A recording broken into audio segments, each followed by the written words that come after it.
Well, thank you for joining us on this episode of the Co-op Connection podcast. My name is Christopher Malott. I'm the COO here at the Co-op, and I am joined today by Duane Lock. He is the president of River Oaks Energy.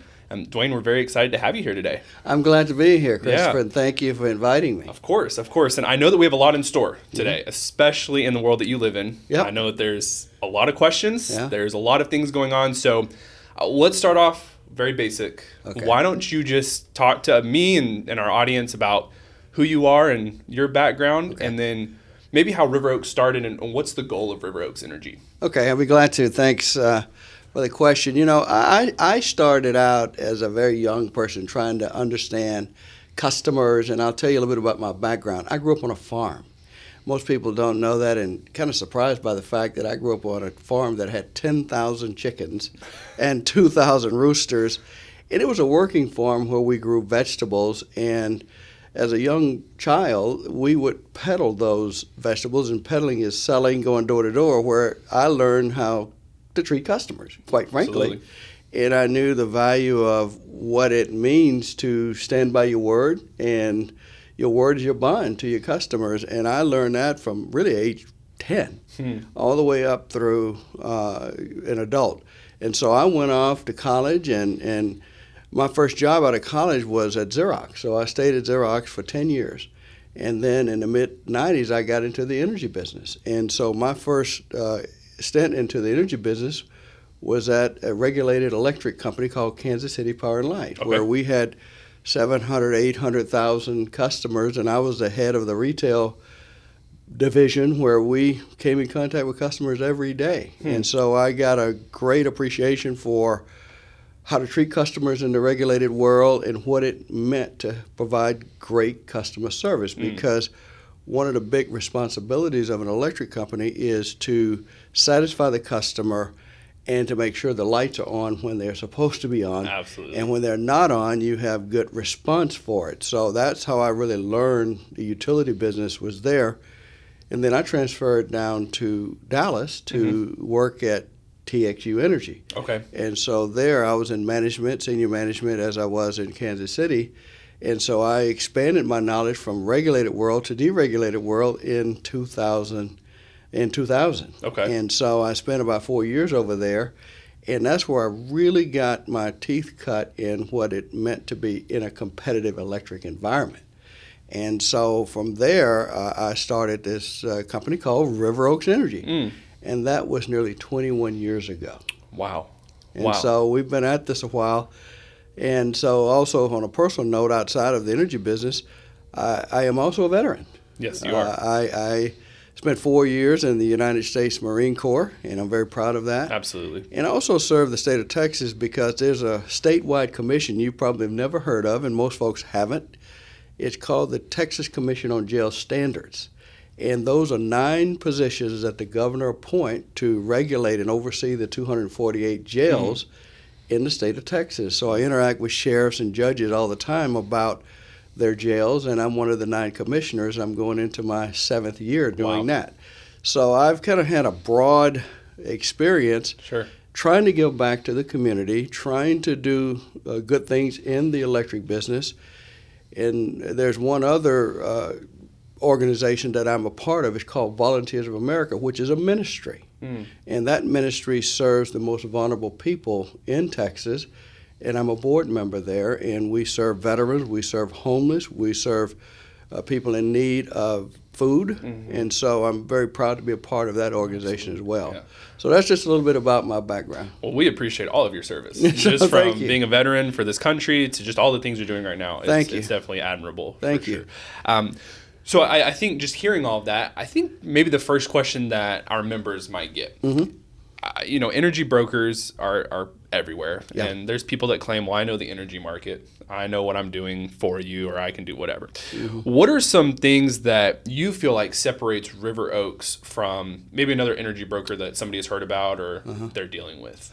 That's a very good question, because you can kind of get lost in the flurry of brokers because there are many of them. And I think there's really 3 things that separate us from the rest of the world of brokers and consultants. Number one, because I learned it 30 years ago, and that is customer service. And the whole concept behind River Oaks Energy's customer service is we operate on what I call a utility concept, or virtual utility. And let me explain that. You know, some 25, 30 years ago, when you had a problem with the utility company, whether it's billing, or whether it's a meter ad, or whether you need to delete a meter, or you had a problem, you could call the electric company and get somebody to answer the phone. Yeah. Well, I still have that concept at River Oaks Energy. So if you have a problem with your meter, you have a problem with your billing, we have someone there to answer the telephone. Wow. We just haven't, I'll call it, changed the concept of just pure good customer service, where when you have a problem, you want to talk to somebody.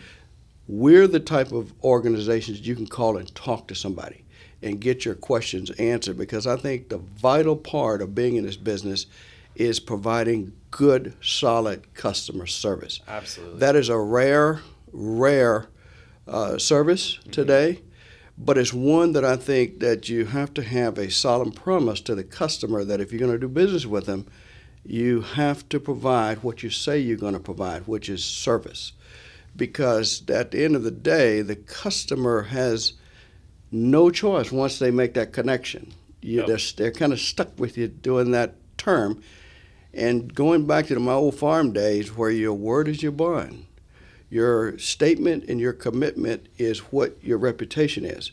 I feel the same way today as I did 50 years ago when I was a child serving customers on a farm. Yeah. And so the customer service is number one. Okay. Number two is transparency. Now, so when we say that we're giving you a fixed rate, and everybody says fixed rates, but in an open market, there's variations of fixed rate, where you have a fixed rate and then you have some options to pass through things where you don't have to pass them through. You can put them inside of the fixed rate where it minimizes the risk for the customer. Okay. When we say that we're providing a fixed rate, we're fixing every possible component we can in that fixed rate so that you're not surprised when you get your first bill. Wow. Okay. And that's important. Some of those components may be things like ancillary services. And what that really means is, in some cases, congestion charges. So when the system gets high demand, there's these things called demand charges or ancillary charges that push that bill up during high peak periods in the summer or high peak periods in the winter. We try to minimize those to the point of where you're not surprised by those. Interesting, and I know exactly what you're talking about because I'm thinking about my house bill, my residential bill. You know, you've got this, well, here's your rate. You're going to pay this rate. And then all of a sudden I get the bill and I'm thinking, well, wait a minute.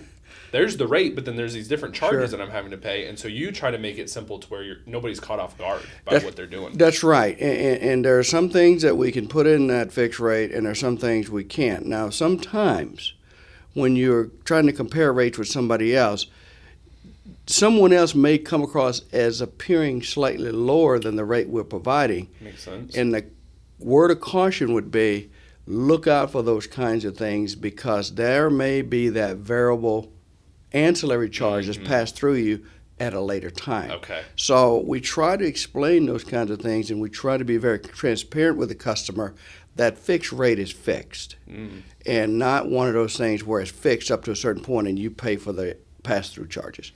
That's very, very important. Do you feel like that's very helpful for our members, the churches and organizations that we have, to budget for what they're going to be paying, because they have a fixed rate, and then they know pretty well, you know, the months that they're using the most versus not, and so they're able to budget a little bit easier, besides saying, well, I thought this was our rate, so I thought this is what we're going to be paying, but then there's all these additional fees. Yeah, it's important to understand, and that's where I think someone answering the phone and answering your questions comes into play. If you really look at the rate, there's really two primary components. There's the supplier component. Let's say you get a rate with some supplier. It could be TXU, it could be Summer Energy, or someone like that. That's one component. That's the retail electric provider that has given you choice. And then there's this other component that you might get on the bill that's called TDU, which is CenterPoint, Encore charges.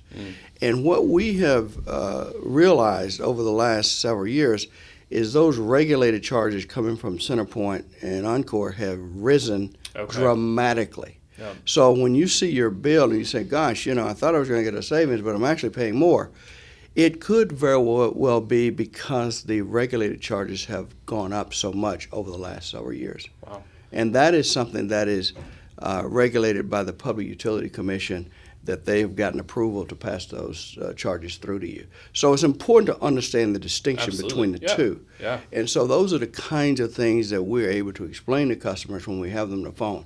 It's kind of hard to get that answer from a prompt. Yes, correct, right. And then, if you're calling somebody and it's a prompt, you're probably upset because of something that's happened, and then you're more upset. So I did want to ask you something. We were in, you and I actually went and met with a church here in the area, and you had mentioned something that I thought our members need to know.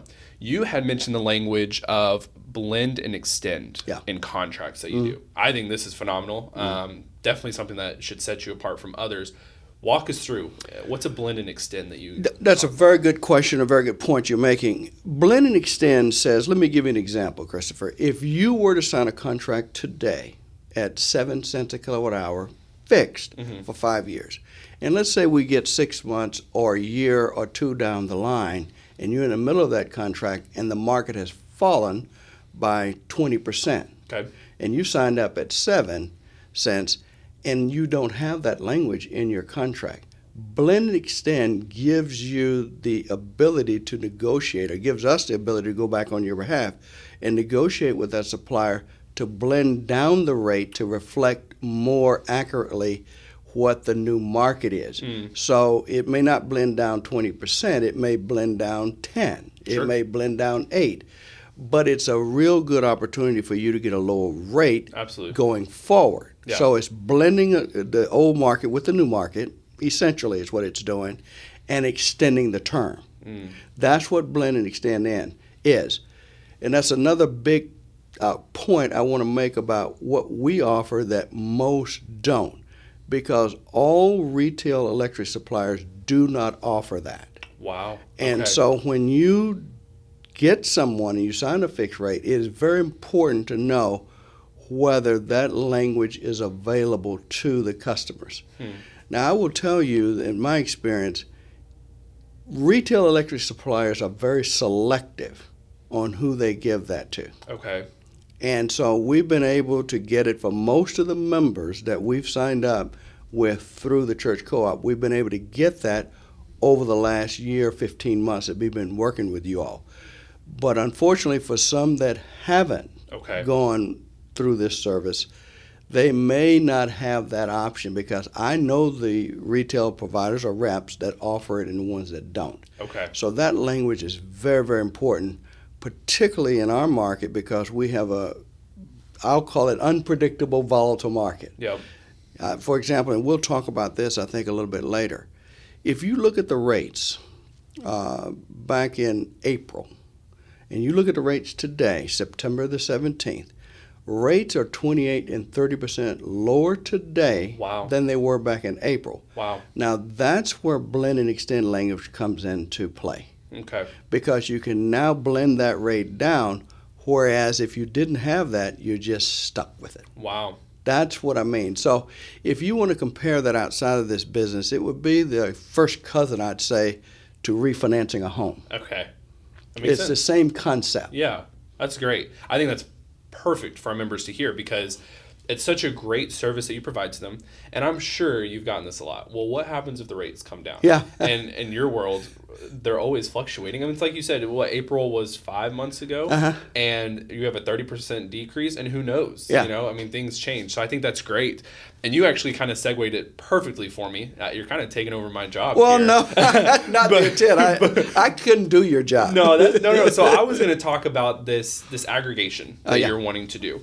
And you mentioned it. We're in a September where it's 30% lower than what we saw in April.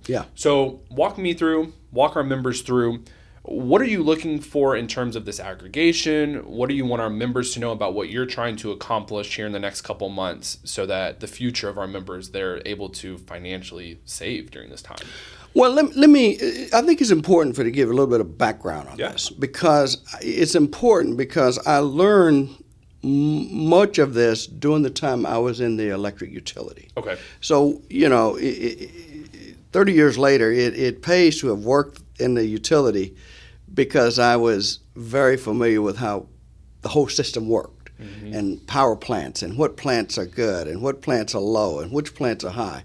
So I understand all of the, more than probably anyone want to know, details about electric utilities. Sure. So if you look at the weather and the seasons, we generally have four seasons. Now, Texas is arguable where we have a summer and a winter, but generally we have four seasons. Sure.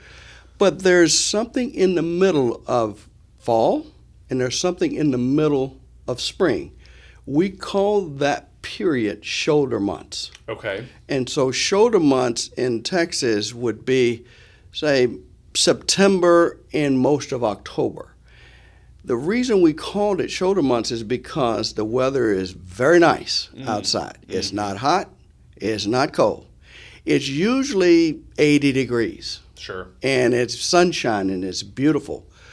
Well, during that period of time, the demand for electricity comes down too, during those shoulder months. And so as the demand comes down, so do the rates generally come down. Okay. And so we have at the moment this opportunity for the members to aggregate as a group if you have a contract that is expiring in the next 2 years. So in 25, 26, and you have a 7.5, well, you can get that rate reduced some 15 to 20% now because we're in this shoulder month period. And so what I'm advocating for now is to aggregate as many ministries and as many churches as I can to continue to push that rate down so that we have a large enough load to where you can take advantage of this period of shoulders. And so that's the whole idea of what I'm advocating for now, because it matters. It does matter, the period in which you sign a contract. Your contract doesn't necessarily have to expire during those periods. Wow. It just has to expire at some point into the future within that 24-month period. Okay. Because the market is such that it's going to reflect an overall lower market in the forward curves, so to speak. And not to get into any intimate details about that, but at the end of the day, over the last 30 years, that's what I've seen. Okay. And so we have this great opportunity. And so I know that some folks have signed up contracts that may be at a high rate, but in our cases, the one that we have signed, that may go beyond 2 years, they still need to be looked at. Okay. But the sweet spot is 24 months. If we need to look at some that's beyond that, we will do that. We'll do that. Okay. But that's where we are right now, and it's just great time to do it because the dynamics going on in ERCOT in Texas right now with the plants here, plants there, it's such a good thing if you can take advantage of it. Yeah, that's interesting. I think that's probably something that churches and organizations don't always think through, is because, well, my contract, Duane, goes until 2026. Sure. So how are you going to be able to help me? And like you said, this is the time to do that. So that's great for them to know. I think it should be something where even if your contract ends 2025, 2026, they should be at least with your customer service aspect, reaching out to you and asking these questions and getting with you and saying, hey, what could we do to prepare for the future, even though my contract may not be done October of 24? Yeah. I would say this, and I understand that sometimes it may not make perfect sense as to why someone would look at renewing a contract that expires in 2026. I'll give you a couple of examples. Yeah.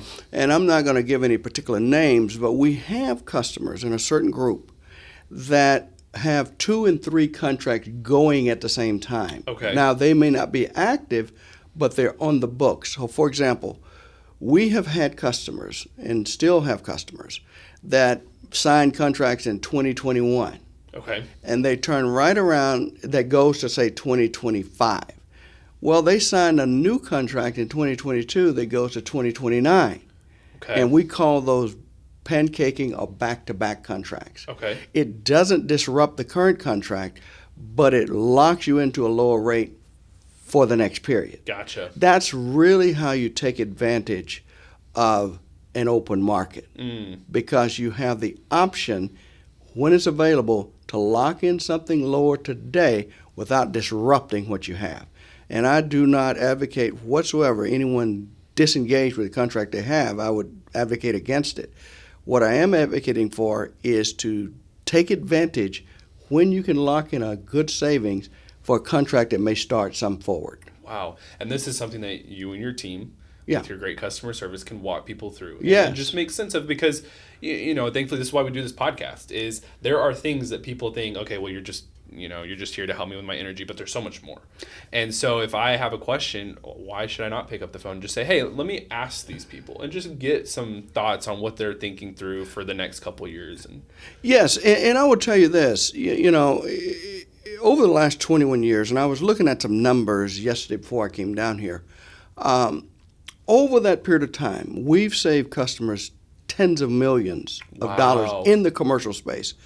And we've averaged 9.7% savings for our customers over that period of time, including all of these volatile periods like we had with the freeze, like we had with Burl, like we had with Katrina. And so we've been at this that long. Just think about it for a second. We were in business prior to Katrina. Yeah, right. You've been through a lot. So what does that make me old? I guess it does. It kind of shows your age a little bit. But yes, and I'm very, very happy that we've been able to go through all those periods because we've seen the volatility, we've seen the changes, and we've seen all of the things that have been given a grand effort to try to make improvements to ERCOT, to try to make improvements to the system. Yep. Those things have never been more intense than they are today. Okay. There are great efforts going on in Austin and other places in Texas to try to improve the resilience of ERCOT as we all want. Absolutely. Now, some of those changes will result in potentially higher rates for some customers. Okay. Because it does cost money to improve and make the system more reliable. Yeah.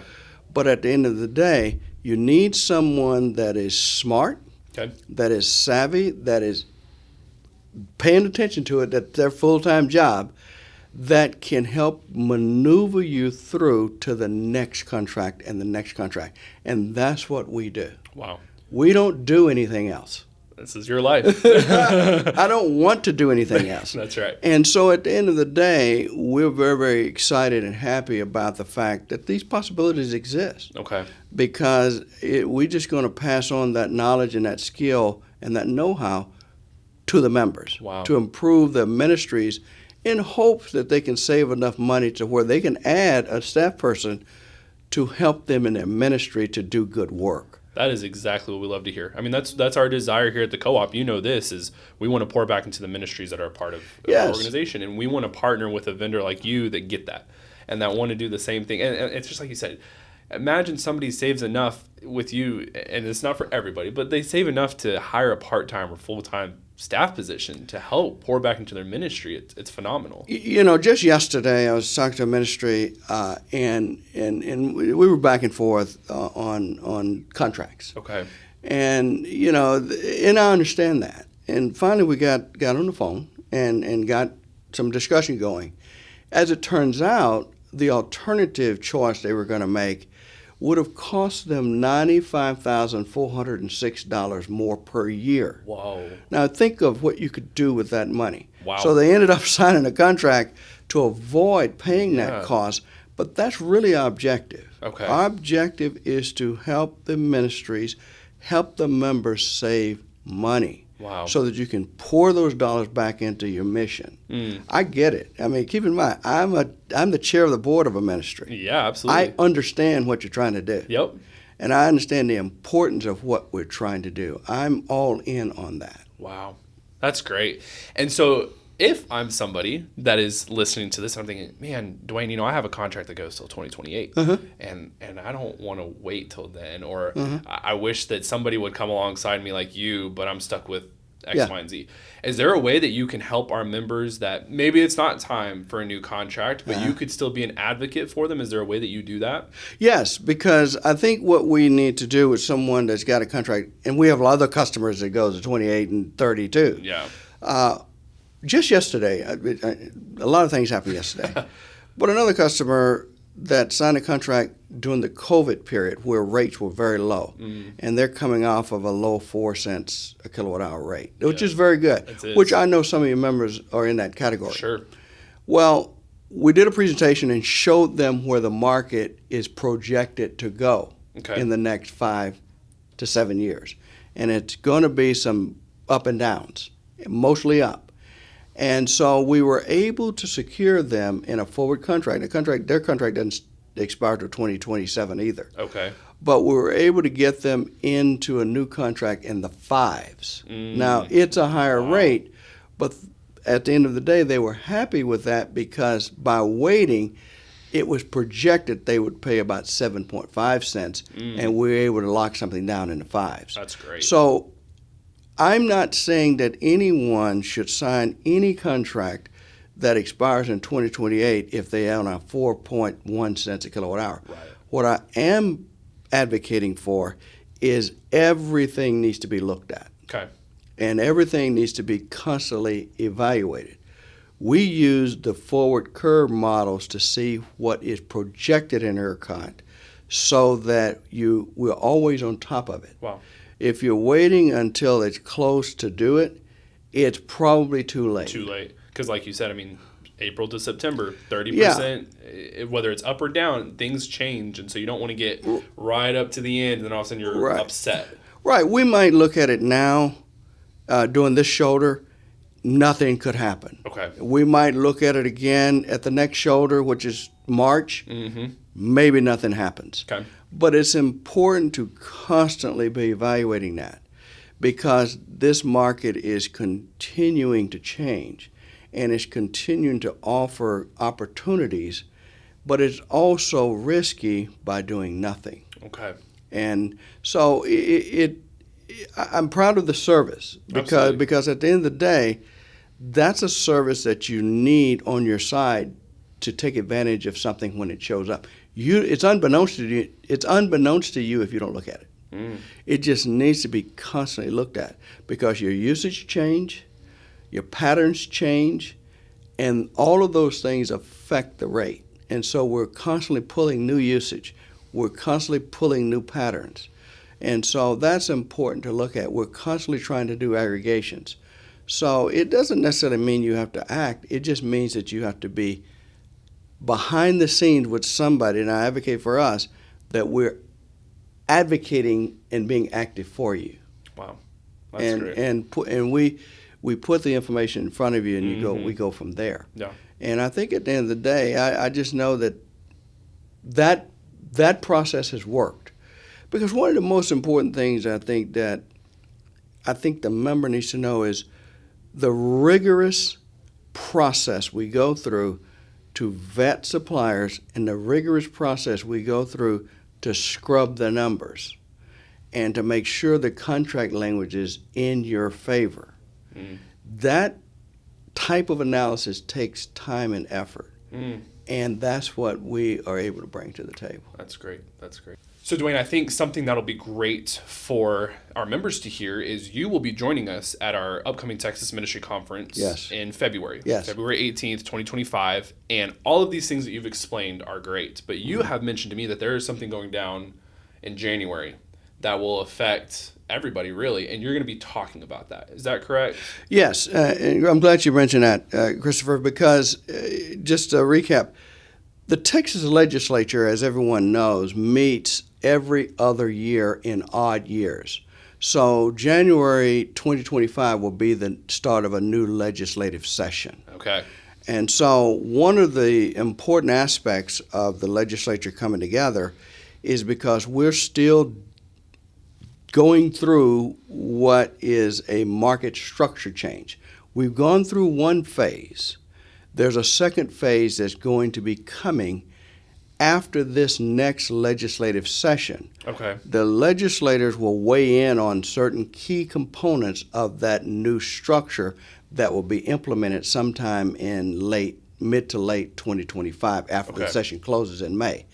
So what I would advocate and promote is for the members to come to the session that I'm going to be holding there in February, where we will talk about some of the key initiatives that the legislators are looking at and considering for this next market structure change. Okay. Those things are very important to understand, to get ahead of and understand and have a real good understanding of before you go into your next contract. Okay. Because there are some important initiatives that are going to take place that is going to try to help, all in the effort to create more production and more grid resilience that everybody wants. Absolutely. No one wants the power to go out again during a freeze, and you certainly don't want it to go out at any time. Right. But those initiatives are important.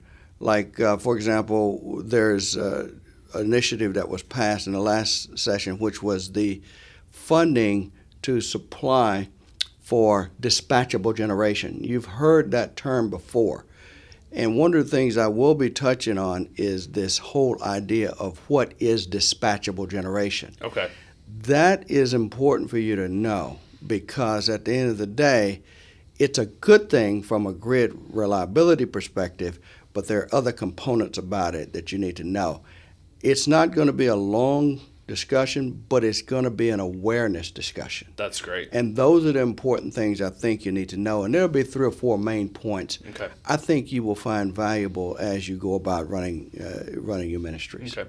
For those of you that will be joining us at the conference, Duane will not only be speaking on this, I believe it's 3 times we're going to have him do this session. So if there's other workshops you want to take a part of, that's great. Make sure you sign up for at least one of his. I have a feeling it's going to be well attended. But also him and his team from River Oaks will be there as well. They'll have a booth. I know that y'all were exciting last year. Y'all had some fun things going on. And well, we're going to have a repeat this year. There you go. And our challenge is to make it even more exciting. Okay. That's and great. So we had a good time last year. Christopher, that was exciting for me. I got to tell you, I went home tired. Yes. Because we were all around the place. Yes. And we expect the same thing this time. Great. So make sure that if there's any questions you might have, you can always reach out to myself. Again, I'm the COO here at the co-op. You can reach out to Duane. I'll have his information kind of in the outro at the end. But then also, please join us at the Texas Ministry Conference, where he'll be going through some very needed updates on what's going on, as well as his team will be there to answer any questions you might have. Thank you for joining us on this episode of the Co-op Connection podcast. For more information about River Oaks Energy, please visit their website, www.churchcoop.energy, or give them a call at 562-233-3327. Registration is about a month away for our upcoming Texas Ministry Conference on February 18th, 2025. We have over 90 workshops and 40 speakers to choose from, including Duane and the topics that we discussed today. Make sure to join our wait list to gain early access to registration, as we expect another sellout crowd. Thank you, and we look forward to seeing you there.